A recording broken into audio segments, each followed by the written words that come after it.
लड़की होती थी हमारी बहन साइंटिस्ट, मैं नाम तो नहीं लूंगा मंच से, मैं नाम नहीं लूंगा मंच से। उस लड़की ने सुसाइड किया था यहां पर, याद है कि नहीं आपके? उसे गुमा है कि मेरी उड़ान कुछ कम है, उसे गुमा है कि मेरी उड़ान कुछ कम है, मुझे गुमा है कि आसमां कुछ कम है। सम्मानित साथियों, आज 36 बिरादरी के लोग, कोई क्षेत्र नहीं, कोई राजनीतिक दल नहीं, कोई खाप नहीं, कोई किसान संगठन नहीं, बल्कि ऐसा लग रहा है कि पूरा इलाका, पूरा हरियाणा, यूपी, राजस्थान, समूचे संघर्षशील लोग आज एक मंच पर अपने नौजवान विद्यार्थी साथियों का साथ देने आए हैं। ये अपने आप में एक ऐसा नजारा है, यूं लगता है कि संघर्ष तो जारी है और वो दिन दूर नहीं। अभी टिकैत साहब जो बात कर रहे थे, वो दिन दूर नहीं साथियों, जब इतिहास इस गेट नंबर 4 से सुनहरे अक्षरों में लिखा जाएगा और इस प्रदेश को नहीं, इस देश की छात्र राजनीति को एक दिशा देने का काम अगर होगा तो HAU के 4 नंबर गेट से होगा। साथियों, मैं आपके इस संघर्ष को सलाम करता हूं, मैं आपकी मेहनत को सलाम करता हूं। दिन दोगुनी रात चौगुनी मेहनत जो मेरी बहनों ने की है। मैं यहां जो बड़े बुजुर्ग बैठे हैं, जिस दिन पहले दिन आया, मैं अगर बताऊं, मेरे भाइयों की स्ट्रेंथ तो कम और ज्यादा होती रही, मगर इन बहनों ने अपनी ताकत में कमी नहीं आने दी। आज अगर सरकार देख रही है, मैं सलाम करता हूं मेरी बहनों। मेरे से पहले तमाम सज्जनों ने, तमाम ऑर्गेनाइजेशंस के लोगों ने अपनी बात रखी। मैं तो सिर्फ इतना ही कहने आया हूं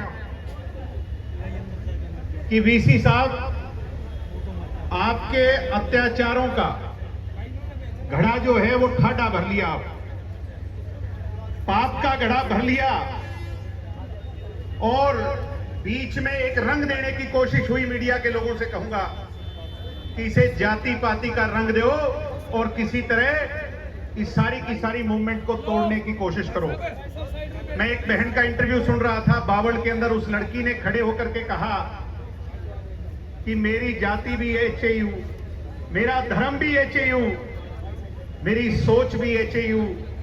आज इन बेगैरत लोगों की सोच पर आप लोगों ने तमाचा मारने का काम किया है, जो इसको जाति पाति का रंग देना चाहते थे। साथियों, इस वीसी ने, ये वीसी गुनहगार सिर्फ इस घटना का नहीं है। उन बच्चों के साथ जो किया वो तो किसी से, वो कहते हैं प्रत्यक्ष को प्रमाण की आवश्यकता नहीं होती। सम्मानित बुजुर्गों, पीछे यहां पर एक लड़की होती थी हमारी बहन साइंटिस्ट, मैं नाम तो नहीं लूंगा मंच से, मैं नाम नहीं लूंगा मंच से। उस लड़की ने सुसाइड किया था यहां पर, याद है कि नहीं आपके? उसका गुनहगार कौन है? ढीले ढीले ना बोलो भाई। 10-10 mm के सिर पे कट लगे।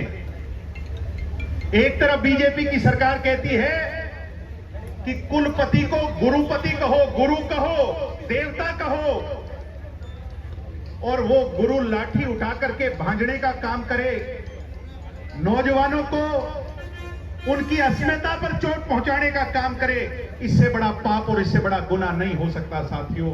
जिसे देवता का रूप दिया, अगर वो देवता अपने हाथ में हथियार उठा लेगा तो फिर विश्वास किस पर रह जाएगा? सम्मानित साथियों, हम गवर्नर से मिले, गवर्नर साहब ने हमारी बात को सुना और कहने लगे बात तो भाई तुम्हारी ठीक है। तो मैंने कहा गवर्नर साहब फिर गड़बड़ कहां है? गवर्नर साहब के पास जवाब नहीं था। और गड़बड़ ये है, मैं आपको बता दूं, आप भी जानते हो, मैं भी जानता हूं इस बात को, कि हरियाणा सरकार का मुख्यमंत्री तो है, उस कुर्सी पर संविधान की शपथ लेकर बैठा तो है, मगर असली मुख्यमंत्री हरियाणा का आज कोई और है, मुख्यमंत्री नहीं है साथियों। ये बात सब लोग जानते हैं। वो फैसला नहीं ले पा रहा। मुख्यमंत्री चाहता होगा कि मैं इसको हटा दूं, मगर वो फैसला नहीं ले पा रहा।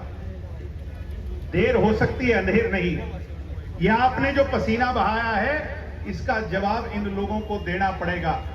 मैं तो आप लोगों से इतनी बात कह करके विराम लूंगा कि जो जिम्मेवारी मेरे छात्र साथी यहां की पंचायत और पंच परमेश्वर लेकर के हमें बताने का काम करेंगे, इस आंदोलन को जिस दिशा में आप लोगों ने आगे बढ़ाना है उसको बढ़ाने का काम करेंगे, हम उसको सहज स्वीकारेंगे।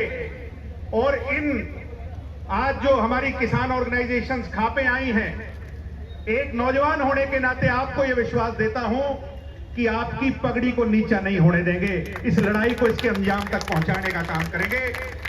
वीसी साहब, बी आर कंबोज, ये बात कान खोल के सुन ले। अहंकार का मैल कानों में गहरा जमा है, उसको निकाल करके सुन ले। वीसी की कुर्सी तो भाई छोड़नी पड़ेगी, आज छोड़ या कल वीसी की कुर्सी से अब जाना पड़ेगा, वो दिन दूर नहीं है साथी। इसलिए जो ड्यूटी आप हमारी लगाओगे, जिस रूप में लगाओगे, मैंने पहले दिन कहा था यहां कोई जेजेपी से, कोई कांग्रेस से, कोई किसी और राजनीतिक दल से होगा, मगर उन पार्टियों को वहां गेट पर छोड़ के आना साथियों। यहां सब नौजवान इन छात्रों का साथ एक छात्र होने के नाते, नौजवान होने के नाते देने